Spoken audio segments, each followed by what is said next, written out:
Super Rugby Final has been and gone, and what a match it was. And today I'm going to do a review of the winners and losers from this match. Well, the Hurricanes won 60 points to 5, and it was just a demolition job. A complete performance from the Hurricanes. I don't think any team could have faced up and on that night beaten the Hurricanes, because of the fact the Hurricanes are a side to be reckoned with. These guys were such a good team, and that's where I think they won out within this tournament. They were so good as a team. Their tactics, Clark Laidlaw led them incredibly, and they worked really hard behind the scenes to get these results. And I'm not surprised that how much they have done to produce these results cannot be understated, because how good they were on that field. There must have been a lot going on behind the scenes to get that going well. And there's been a clear and straightforward sort of message that's gone through of how they want to play, how they've played this season, and they've stuck to it. That's where they've got the most success, the Hurricanes. So we'll move to the winners and losers here. This dominant performance, of course, brings a win to the Hurricanes fans, as their team haven't won for 10 years. And that's going to reset next year. The team is having a whole new reset due to the amount of players that are leaving.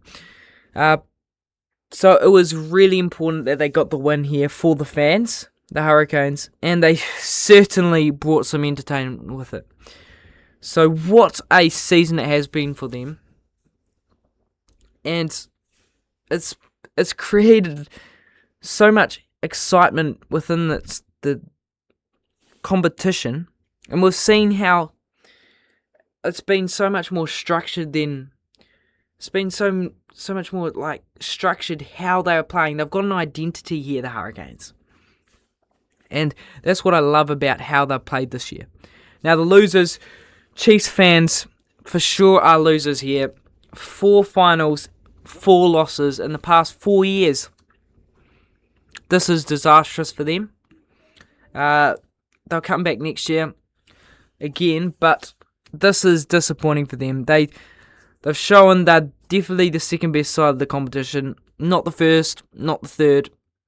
They've been the second best the whole competition, and we've seen that. I really, really like the Chiefs this season. They just weren't the Hurricanes level, though. Hurricanes are possibly have been the best side in history in Super Rugby, just because of the fact they could dominate games, dominate possession, and beat teams by so many points. Now, there was a 10 battle, a first 5 battle that took place within this match, and we know who won out here. It was simple and clear, and we knew it was going to decide the game. As talked about, whoever has the best first 5 performance within this match was going to win the game, and Ruben Love stood out to me.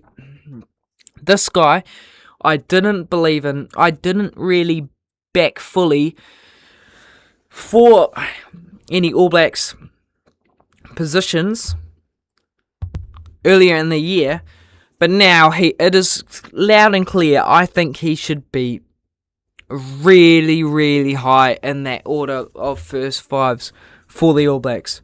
This guy, I didn't think had a full repertoire at the start of the season, and he possibly doesn't have it still. But the way he performed on Saturday night was undeniably incredible.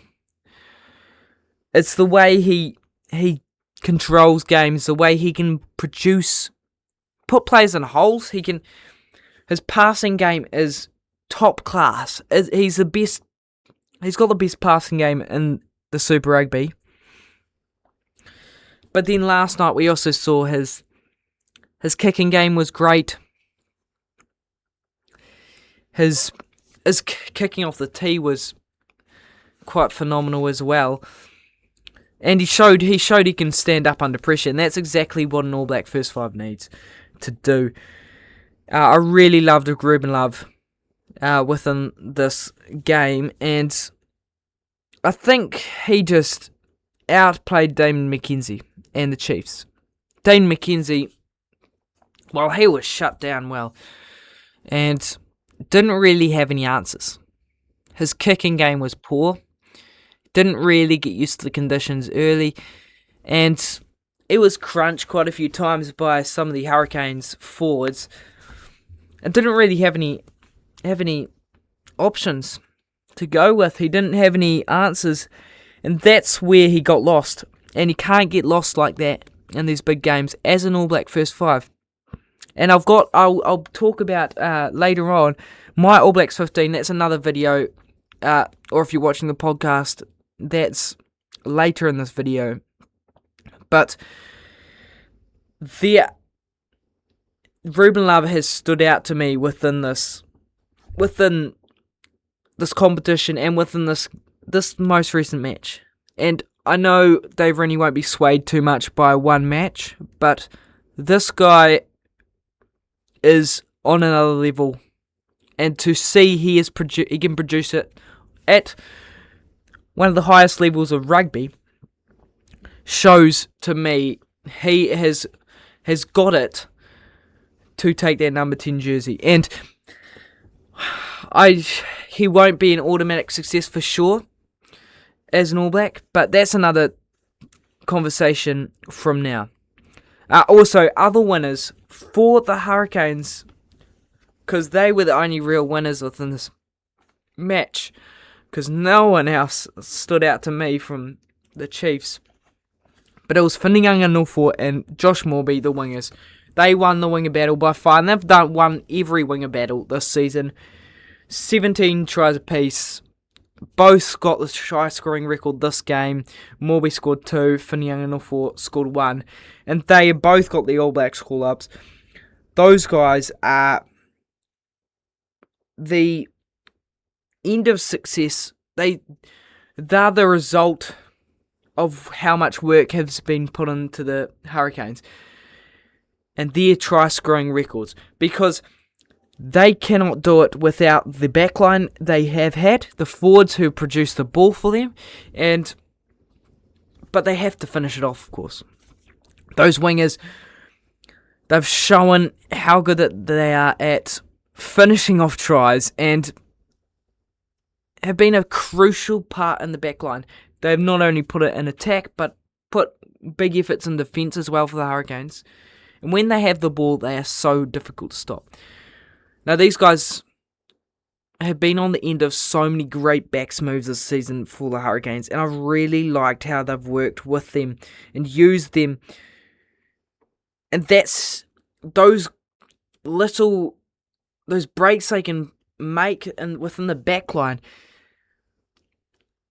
allow, obviously, line breaks and meters, and then suddenly they swing it wide to the wingers, Whittingham Norfolk and Josh Morby, and they finish. And that's where they've got their best success.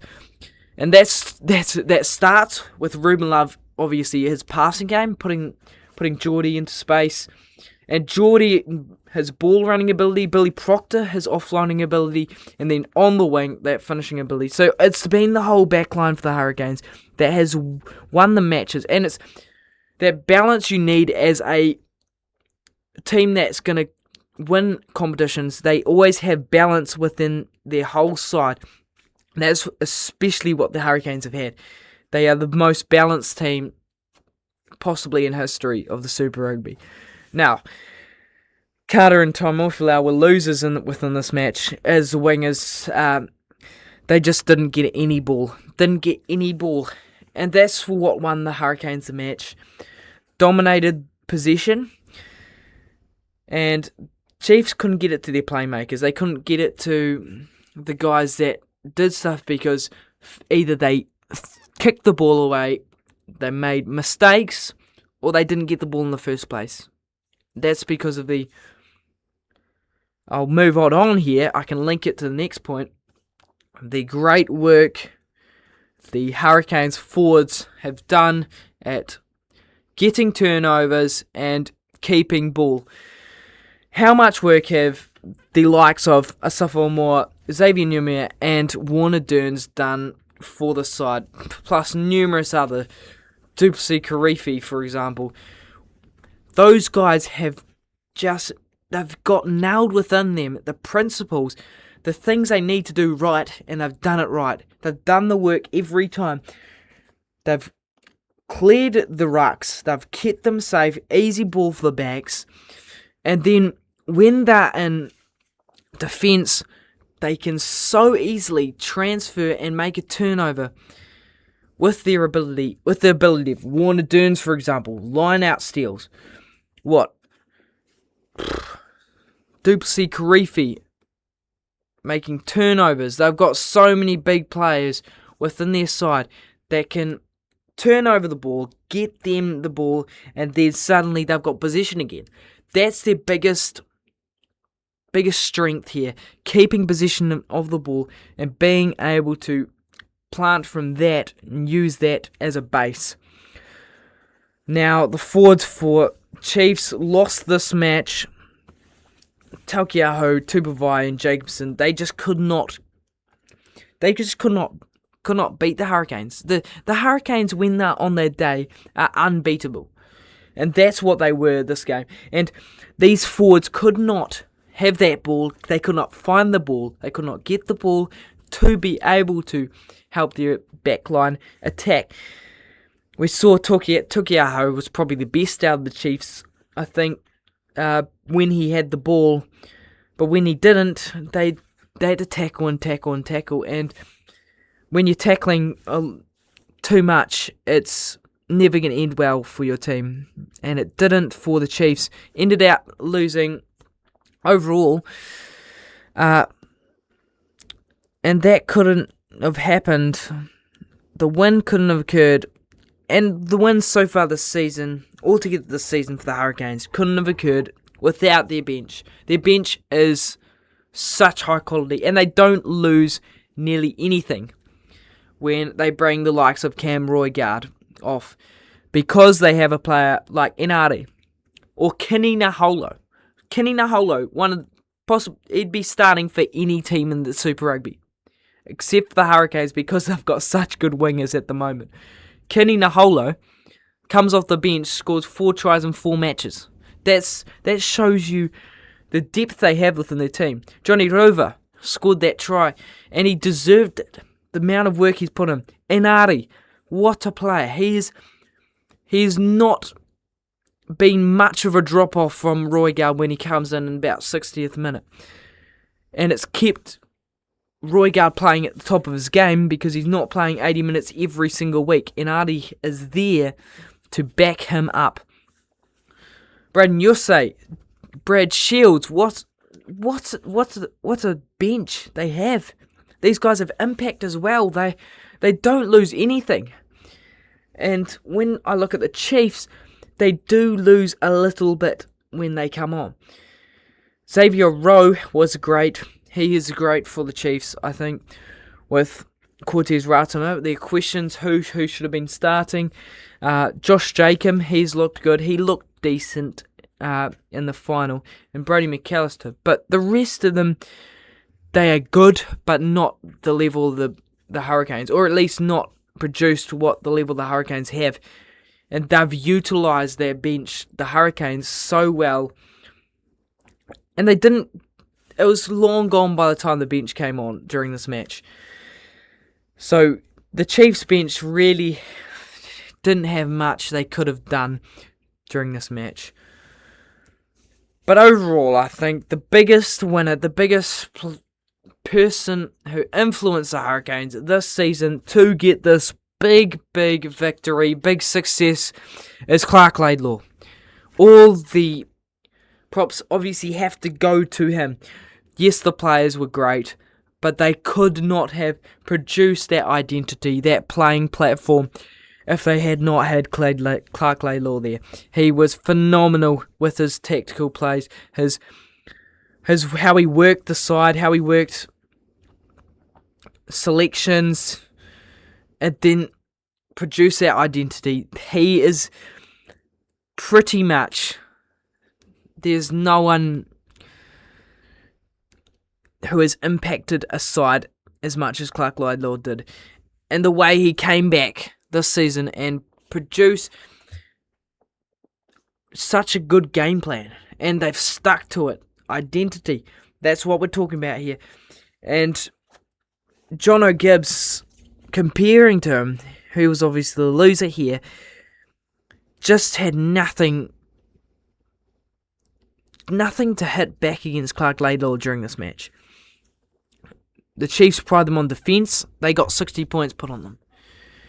And their physicality is up front. But the Hurricanes, they pride themselves on their possession, their backs, and their turnovers. And they stuck to that. And they did that so well. And they beat the Chiefs tactically by massive margins here. Physically, the Chiefs were beaten. They couldn't tackle for the whole game, and they found gaps, the Hurricanes. So, overall, the Hurricanes, one of the best Super Rugby teams of all time, and produced one of the greatest matches in Super Rugby Final history. What a story, and I will be coming back with more about rugby as I have my All Blacks 15 coming up. So